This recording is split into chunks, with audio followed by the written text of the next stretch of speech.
Hey y'all, I've been meaning to do this video for several weeks actually, really since the beginning of the year. It's scales, basic introduction to scales. I'll probably need to do about one of these a week. There are, I don't know, about a dozen different scales and I don't know, 10 or 11 modes. And you're not going to need to use a lot of them, just one or two that you like, honestly. It depends on what style of music you play. But when you get your scales down, one, it gives you a lot more options for soloing. If you're improvising music, it's essential to know scales.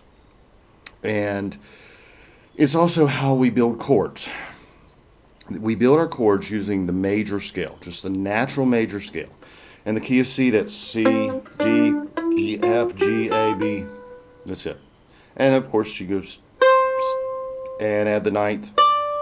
What do I mean by the ninth? Well, one, two, three, four, five, six, seven, one, or eight, nine. If you want to build a C9 chord, you need to know where your ninth note is, and that's going to be the D that's one octave up from your first D. Okay? This is going to make sense as I explain it. Okay. First of all, remember my first rule that I gave you in the first video we did. There are no wrong notes. Well, what does that mean, you say? I mean, you hear when someone hits a sharp note or a flat note, you might if they don't resolve it. You see, every note, there's what we call the chromatic scale.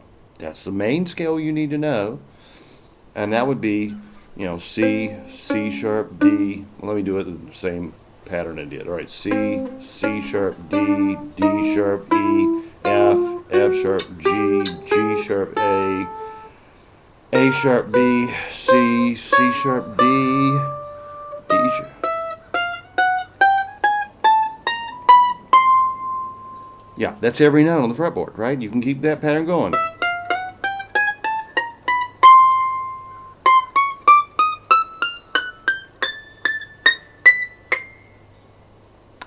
I got this thing set up pretty good. That's actually really decent intonation up there on the 18th or 19th fret. I'm telling you, best $75 investment I ever made. Yeah, I literally bought this mandolin for $75, and it plays better than much more expensive mandolins that I have owned or gotten to play when I was in a music store, which I did in college, and I played a lot of instruments. I was the acoustic guy. I taught lessons and I set up everything and I played everything, and I might be sitting there with a member of the REM. I was in Athens, Georgia, and yeah, band members would come along. B-52s, Widespread Panic, Richard Thompson came in there. David Allen Coe came in there. We had some real characters in that store, often in an altered state, and I would have to give some interesting lessons or be really careful with expensive antique instruments, putting them in the hands of a really famous person who may be a little likely to drop it. We did, yeah. But anyway, some of them were really weird dudes, and some were the coolest, nicest guys just to hang around with. I mean, really, a lot of the super famous musicians were just like, yeah, can I play a guitar? I'm like, yeah, here you go, man. You want a beer? And we just hang out, and yeah, that was a great job, let me tell you. So anyway, every note on the fretboard is essentially correct. So in the key of C, all it matters is that basically I end on C. So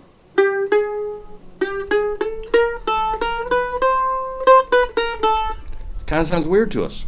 Well, that's because in the Western world, we are taught from infancy or even before, maybe if your mother listens to music while she's pregnant with you, that science has shown that really does make a difference on a kid's understanding of music. We are taught to recognize the natural major scale.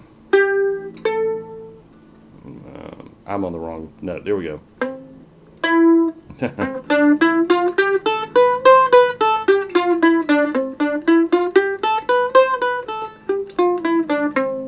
So when you play a sharp note or a flat note, depending on whether you're going up or down, they're the same thing. A D sharp is an E flat. Just depends on which direction you're going up and down the fretboard. It matters how you resolve it. So if I, that's the third of the C scale. 1, 3, 5, C, E, G. Well, if I hit a flat, well, that's really the third of a C minor scale. So if I'm playing in C major, it may sound a little weird, but what if I go?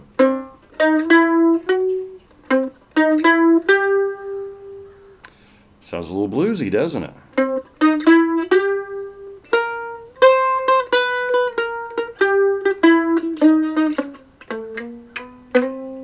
Yeah. See, it doesn't matter what note you play, it's the next note you play. Resolve it. If you leave it hanging, or if you skip it, if you made a mistake in the song, you go, oh, and you just go to the next note, that's when you got a problem. But if I play a B flat, right, or a C sharp, slide or pull off, now I got a really bluesy sound, right?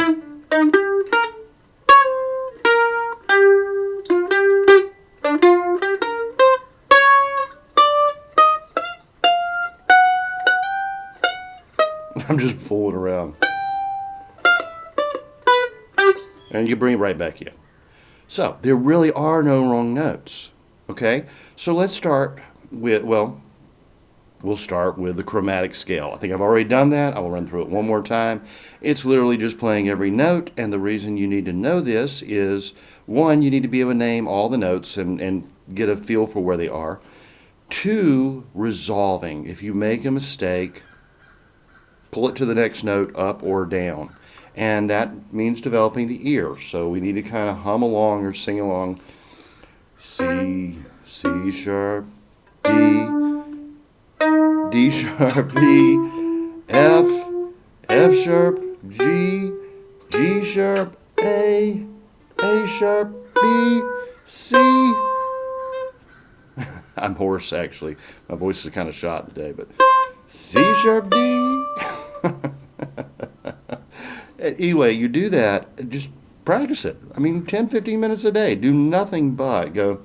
Da da da da da da da da da.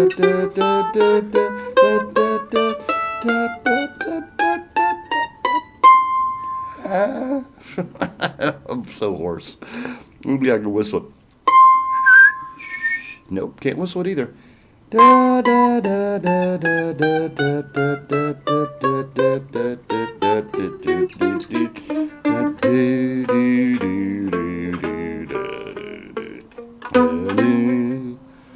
It's the most important thing you can do. That's actually, if you want to learn to play your instrument, do it like a child would.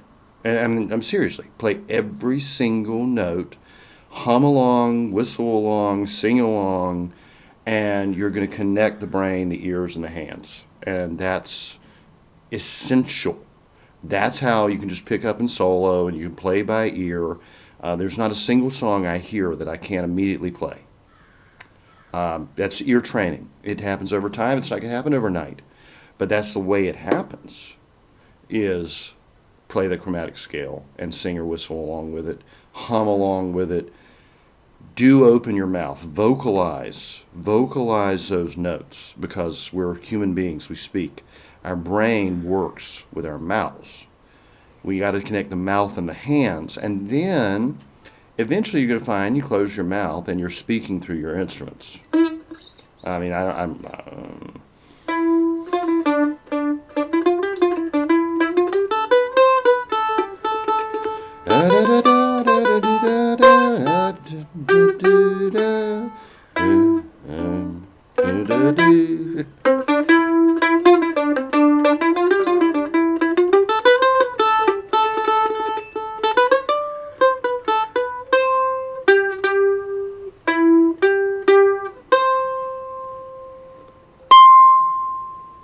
piece of cake. Why? Because I'm singing the song in my head. Yeah. And my hands are just following what I'm singing in my head. And of course, if you don't know as time goes by, you have no idea what I just played. But it happens to be the song that turned me on to jazz. I was like, I don't know, 10 years old, I watched Casablanca. And the character Sam, the piano player, just blew me away. I loved him. I mean, as time as he did, let's see, Shine. As time goes by, um, it had to be you.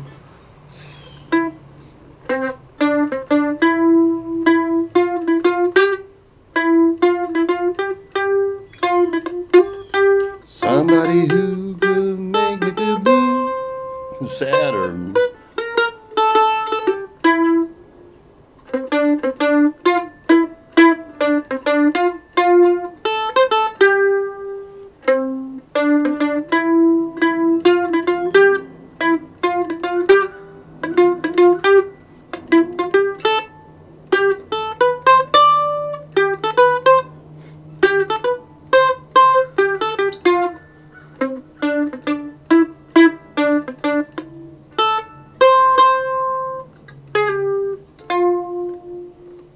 yeah, I'm singing in my head, and this has become my voice. And you may notice I hit a wrong note in there, and I resolved it. I think it went, yeah, and it actually sounds better, right?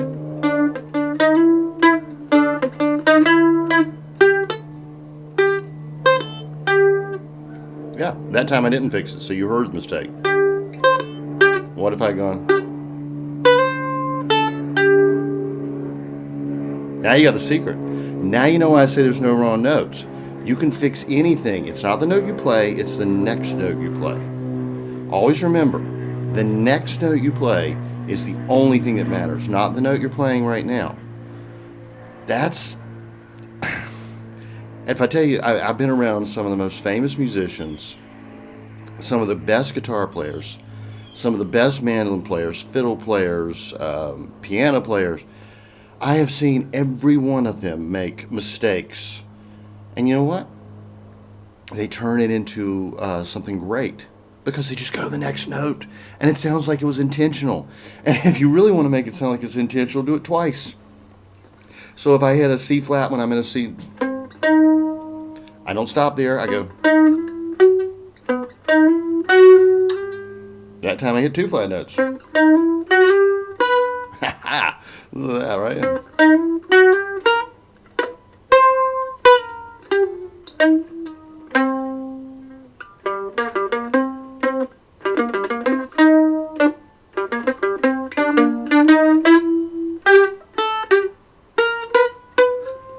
All mistakes, all off notes. But you hear the note you end on is what matters. That's the key. You know, when you start out playing music, you're so nervous, you're so afraid to make a mistake. You think everybody's watching you and seeing you mess up, and it ruins it. You got to actually go out there and make a ton of mistakes until the point you get comfortable screwing up in front of people. And that's when you're going to become a good musician. That's when your creativity is actually going to come out. Figuring out how to resolve that note, figuring out the next note, and then you're going to sound like, wow, he really knows what he's doing. He's a phenomenal musician, or she, or whatever. Actually, a good musician is just one who knows how to make a lot of mistakes without showing it. And, you know, I still have a tale. I start laughing when I make a mistake. It started out as a nervous habit, but it made me a lot more comfortable. And a musician in the band is probably going to be laughing along with you and enjoying the heck out of it. And the audience is just going to think you're having a great time. They're not going to hear you made a mistake. I mean, literally, 99% of the people in your audience will never notice you made a mistake if you resolve to the next note. And even if they notice it, they'll think it was an error on their part because they think you intended that all along. And always remember one thing. People go to a concert or listen to, you know, a music file on whatever medium people use to listen to music these days. I still like vinyl albums, you know. I still like shellac and wax 78s. I mean, you know, I'm an old school guy. But whatever medium they use to listen to music, whether it's live or recorded, they're there to have a good time. They want to have a good time, and they want to enjoy what you're doing. They want to like you. They're not sitting there as a music critic listening for every mistake. So that's probably the biggest mistake that beginning musicians make, is thinking that people are being critical of their music when they're really there just to have a good time. The only thing you can really do wrong is, one, if you don't resolve that note, if you drop it and just leave it hanging. If you stop playing, that's of course a big mistake. Keep the rhythm. Always keep a solid rhythm. If it's a song in 4/4, just keep it going. Never stop. If you make a mistake, just stay in time and everybody thinks it's intentional. If it's, a waltz,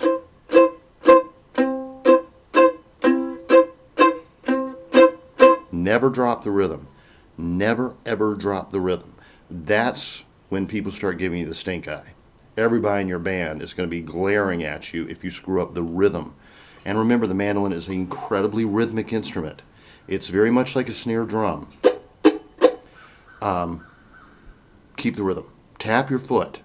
Learn to keep your foot and your hand tapping in time. Never, ever, ever drop the rhythm.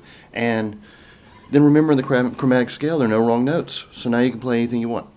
Just play it, like I said, whistle a tune and play the same thing on the fretboard. Hum a tune, play the same thing. Hear it in your head, but do vocalize to start with, at least. And guys like, so many fiddle players always are moving their mouth while they're playing fiddle.